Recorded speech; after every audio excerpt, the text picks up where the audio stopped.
What up, good people? Today is 2-Minute Tip Tuesday. Let's get into this video.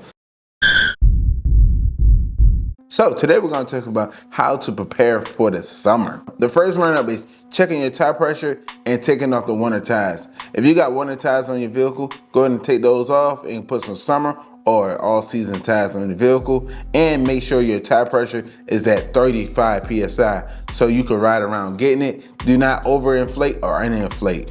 I know in the wintertime I tell you to go ahead and put it on 40 psi because of the fact that the winter is going to drop the psi down.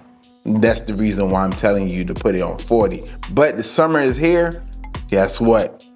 If you got it on 40 psi, it's going to creep up to 45 or 42, 43 psi. So yeah, you don't want to have that. So go ahead and drop your psi back down to 35 psi and yo, ride around getting it. So the second thing is check your AC. So when it's starting to get hot, I know around here it get hot about 100 degrees. So yeah, I need to check my AC and make sure the AC is right. So I'm turning the AC on, make sure it blow cold. If it's blowing cold, cool. If you're hearing a strange noise or a smelling any type of odor, yeah, go ahead and take it to the your local dealership and go get that checked out. Or if it's not blowing out cold as you want, go ahead and recharge your AC. If your car is like a Chevy or a Honda or something like that, where you can't really recharge it, you gotta take it to the dealership. Yeah, go ahead and take it to the dealership and get that checked out. I have a whole video of the signs of your AC leaking.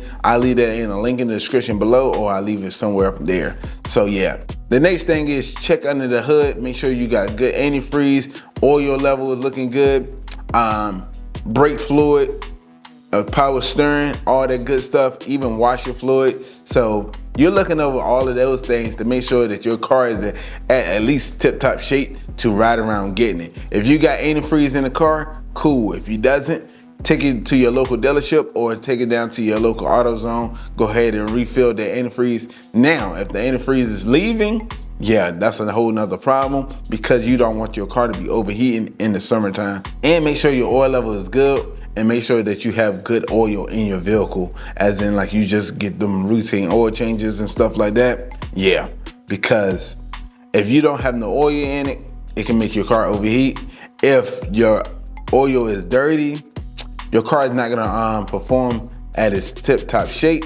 But if you're enjoying this video, you're gonna smash that thumbs up button. If you're not part of Artofspeedd fam, go to that subscribe button. Yo, welcome to the family. I look forward to seeing you next video.